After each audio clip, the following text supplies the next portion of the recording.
morning. Today I want to share a different perspective on a sensitive topic. When a man hurts you, confuse him like this.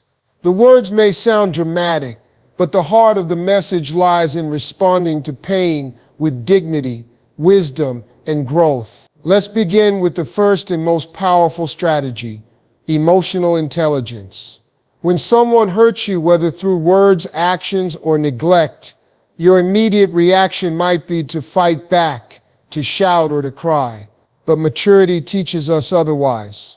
When you respond calmly with poise and self-control, you immediately shift the power dynamic. You are no longer reacting, you are rising. Next, remember this golden rule: protect your peace, not your ego. It is tempting to seek explanations, to demand apologies, or to show how wrong they were. But in doing so, we often exhaust ourselves. Peace comes from walking away, not in weakness, but in strength. Some battles are won by not engaging at all. One of the most effective tools in your emotional toolbox is silence. When someone expects a reaction, your silence can be the loudest response. You don't need to announce that you're done. You simply step back, and that absence becomes your statement. Silence invites reflection. It confuses those who expect chaos and gives you space to breathe. Now, instead of sinking in the pain, choose to elevate, not escalate. Focus on self-improvement. Read, learn, grow, heal, and work towards your goals. People often expect you to fall apart when they walk away, but real strength lies in rising without revenge. Confusion comes when they realize their actions didn't break you, they built you. Another powerful approach is to live well. You don't need to tell anyone you're doing better, just do better. When you glow from within, when you thrive emotionally, mentally, and spiritually, it sends a clear and respectful message. I've moved on, I've learned, and I've grown. Finally, let's be clear. Don't play games. Play smart. Manipulation, revenge, and passive aggression are signs of emotional immaturity. The real confusion comes when someone sees that you are not shaken, not bitter, and not chasing. You've simply chosen to focus on yourself, and that, my friends, is the most powerful move of all. In conclusion, when someone hurts you, don't try to confuse them with bitterness. Confuse them with peace. Confuse them with your silence. Confuse them with your growth, and most importantly, confuse them with your joy, because happiness, when it is genuine and self-made, is the strongest statement you can ever make. When someone causes emotional pain, it is natural to feel overwhelmed by a rush of feelings: anger, sadness, confusion, betrayal. Often our first instinct is to react immediately. We want to express that pain, to show the other person how much they've hurt us. But there is something far more powerful and mature than an emotional outburst: choosing to respond with emotional intelligence. Emotional intelligence is the ability to understand and manage your own emotions while also recognizing and respecting the emotions of others. It is not about suppressing your feelings, nor is it about pretending that nothing has happened. Rather, it is about allowing yourself to feel, but responding in a way that protects your peace and upholds your dignity. Let's imagine a situation where a man you trusted has hurt you, perhaps through betrayal, harsh words, or neglect. The emotional wound may be deep, and the urge to retaliate or demand answers may feel justified, but acting from that emotional chaos often does more harm than good. You might say things you don't mean, give your power away, or escalate the situation into more pain and misunderstanding. Instead, pause, breathe.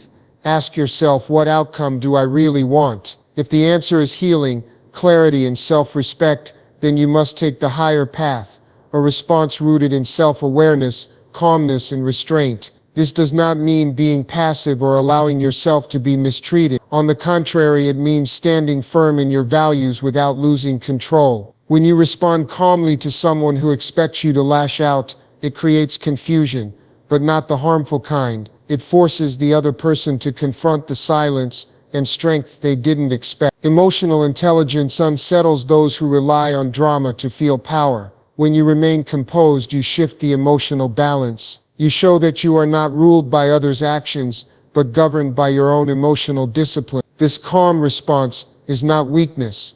It is strength wrapped in wisdom. It takes courage to walk away from arguments that go nowhere. It takes maturity to say nothing when every part of you wants to scream. And it takes deep self-respect to choose peace over proving a point. That kind of reaction confuses not just the one who hurt you, it impresses anyone who witnesses it. More importantly, it is a gift to yourself. By not reacting impulsively, you give yourself time to process what happened. You protect your energy from being wasted on someone who may not even value your explanation. And you preserve your self-worth by refusing to let another person's behavior define your state of mind. In educational and psychological terms, emotional intelligence is often more important than academic success or raw talent. It influences the quality of your relationships, your ability to lead, and your overall mental health. Responding with emotional intelligence is a skill, and like any skill, it can be learned and practiced. It begins with self-awareness, grows with self-regulation, and blossoms when you develop empathy and patience. So when someone hurts you, especially someone close, understand that your greatest power lies in how you respond. Your silence, your grace, your ability to rise without rage. These are not just responses. They are reflections of your growth, your emotional maturity, and your ability to value yourself more than the chaos someone else brings. In the end, that is what truly confuses those who try to bring you down. Not your words, but your unshakable calm and the silent wisdom of knowing your worth. In moments of emotional pain, especially when caused by someone close to you, there is a strong temptation to prove yourself, to speak out, to defend, to explain. But often that need to be heard is rooted more in ego than in emotional necessity. The truth is, trying to prove your worth to someone who didn't value it in the first place often leads to more frustration. That's why in the face of hurt, one of the wisest things you can do is protect your peace instead of your ego. The ego thrives on being right, being acknowledged, being validated. It wants to be seen, to be heard, and to be vindicated. But peace is different.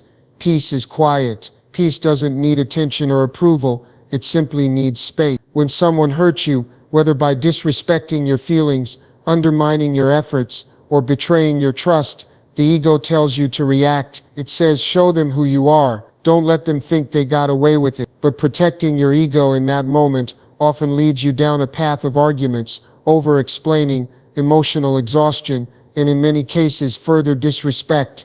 Protecting your peace, on the other hand, is an act of self-love. It means choosing not to invest your energy in people or situations that diminish your sense of inner calm. It means understanding that silence is sometimes more powerful than explanation. When you walk away from conflict not because you are weak, but because you value your mental and emotional health, you take back control of your own well-being. Peace isn't passive, it is a powerful and active choice. It means setting boundaries without shouting. It means acknowledging your hurt without needing to inflict it on others. It means allowing someone to misunderstand you without chasing their approval or trying to correct their perception. This is not about being indifferent, it's about being centered. It's about knowing that your worth does not depend on whether or not someone sees it, accepts it, or validates it. In psychological terms, this kind of response reflects emotional resilience. It shows the ability to stay composed in difficult situations, to choose your responses rather than being ruled by your emotions. And over time, this mindset leads to better mental health, stronger relationships, and a greater sense of personal empowerment. There is also a deeper spiritual dimension to this approach. Many spiritual traditions emphasize the value of stillness, of inner silence, and of detachment from the need to control outcomes. When you protect your peace, you are aligning with this principle. You are saying, I trust myself. I don't need to fight for what should naturally remain in my life, and I won't sacrifice my emotional stability to satisfy my pride. This mindset also allows space for healing. When you're not busy defending your ego or trying to fix others' perceptions of you, you can turn your focus inward. You can process your emotions, understand your triggers, and grow from the experience. You can reclaim your energy and redirect it toward things that truly matter, your goals, your passions, your personal growth. So when someone hurts you, ask yourself, do I want to be right, or do I want to be at peace? The answer to that question will shape how you respond. If you choose peace, you may confuse the person who expected an emotional reaction. They may wonder why you're not chasing closure or arguing for your worth, but in time they'll see the quiet strength in your decision. And more importantly, you'll feel it too in the calm of your mind, the clarity of your heart, and the dignity of knowing that your silence came not from defeat, but from deep self-respect. One of the most common yet damaging habits we develop when we are hurt is comparing ourselves to others. When someone causes us emotional pain, especially in relationships, we often begin to question our worth in relation to someone else. Was I not good enough? What does she have that I don't? Why did he treat her better than me? These thoughts creep in subtly but powerfully, and they distract us from what truly matters, our own healing and personal growth. When you focus on others, especially in a state of emotional vulnerability, you surrender your mental clarity and inner power. You begin to measure your progress, your beauty, your intelligence, and even your happiness based on someone else's situation. But the truth is, no two people are on the same path. What appears perfect from a distance, someone else's relationship, success, or lifestyle is often incomplete or curated. And when you compare your raw, unfiltered reality to someone else's highlight reel, you are bound to feel inadequate. This comparison mindset doesn't only damage self-esteem, it distorts your judgment. You may begin to mimic others to feel accepted, or change your behavior in hopes of winning back the person who hurt you. But in doing so, you drift further away from your authentic self. You start living for the approval of others rather than the peace within yourself. And ironically, the more you chase someone else's image or standards, the more lost and unfulfilled you feel. That's why in the aftermath of emotional hurt, the wisest move is to turn your gaze inward. Ask yourself, what can I learn from this? How can I grow from this experience? What areas of my life need more attention? These are the questions that lead to transformation. When you focus on yourself, your healing, your boundaries, your growth, you begin to rebuild your foundation with authenticity and purpose. You no longer look sideways for answers. You begin to trust your own path. Self-focus is not selfish, it is necessary. Just like a plant needs sunlight, water, and care to thrive, you need attention, patience, and nurturing to heal, and only you can give that to yourself. The world may offer support, but true recovery begins when you shift the spotlight from others back onto yourself. Furthermore, choosing to focus on yourself sends a silent but powerful message to those who have hurt you.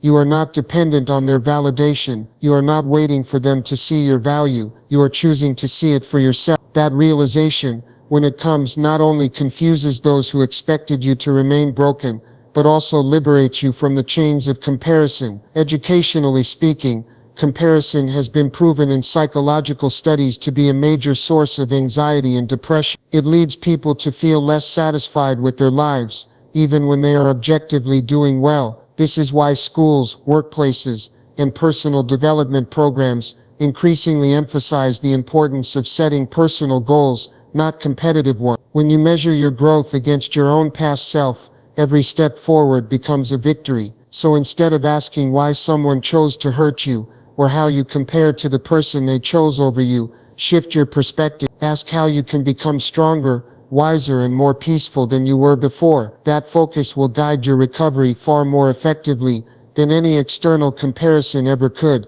In the end, staying centered on your own path will not only heal you, it will empower you. And that empowerment, that silent strength of choosing yourself over self-doubt, is what truly confuses those who thought you wouldn't rise. It's easy to let pain pull you into confrontation. When someone hurts you deeply, your instinct may be to confront them, to demand answers, to challenge their behavior, and while expressing your emotions is healthy, constantly escalating the situation rarely brings peace. In fact, it often deepens the wound. The wiser path is to rise above, not to ignore the pain, but to transform it. This is the heart of choosing to elevate, not escalate. Elevating means using your pain as a platform for growth, not as fuel for more conflict. It is the difference between staying in the storm or learning how to walk through it with purpose. When someone wounds your spirit by betrayal, dishonesty, disrespect, or abandonment, the natural reaction is to strike back, but escalation only entangles you further in the situation. It makes your healing dependent on their reaction or their apology. That's a heavy burden to carry. Instead, Imagine taking that hurt and choosing to convert it into personal power. You start by asking yourself what the situation is teaching you. Are there signs you ignore, boundaries you need to strengthen, patterns you should reflect on?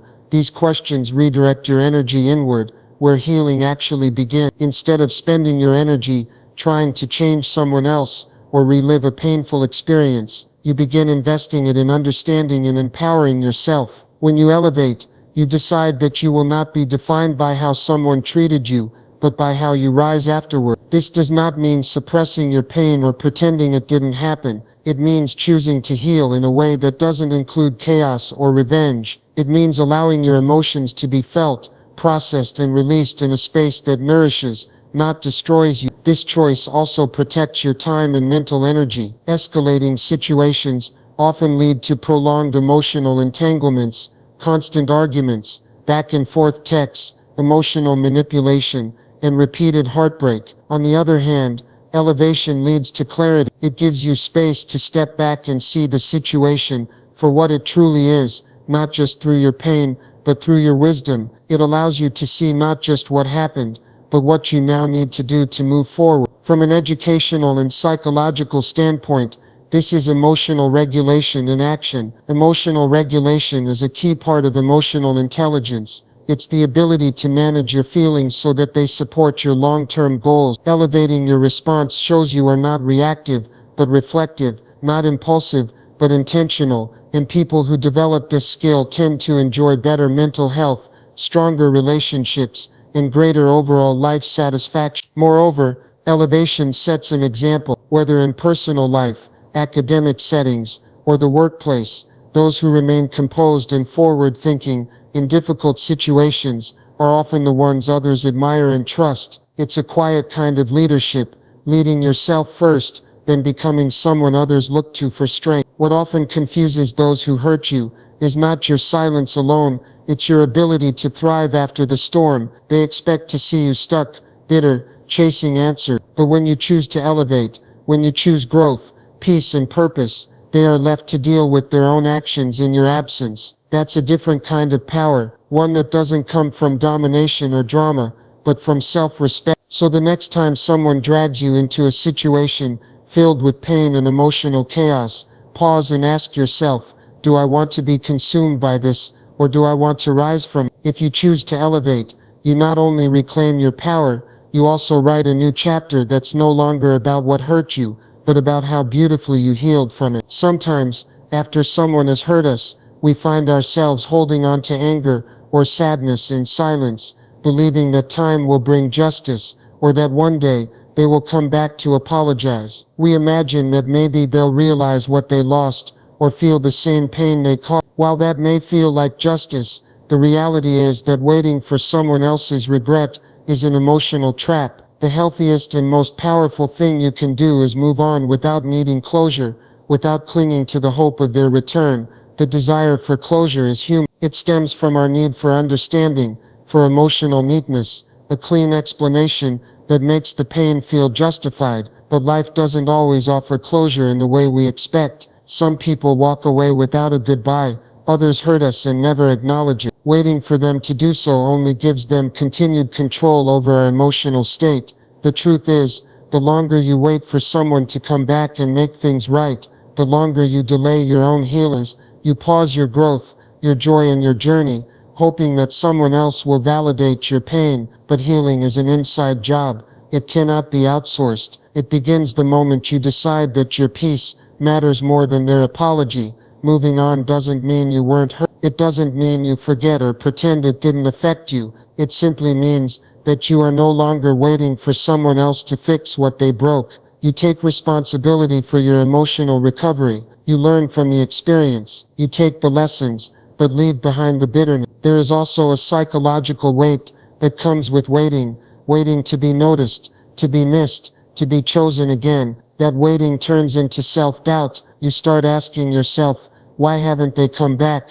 Was I not enough? Did they even care? These questions are not only unproductive, they are unfair to you, because your worth isn't determined by someone else's return, it's defined by how you choose to move forward. When you release the expectation of someone's return, or their remorse, You open space for new beginning. You create room for people and experiences that respect and match your energy. Emotionally, it signals that you are no longer tied to the pain, that you are choosing yourself over the hope that someone else will. From an educational standpoint, this is an example of emotional independence. Emotional independence is the ability to validate your own feelings, to soothe your own wounds, and to create your own path to fulfillment. It's a sign of maturity, of resilience, and of self-trust. You begin to understand that closure doesn't always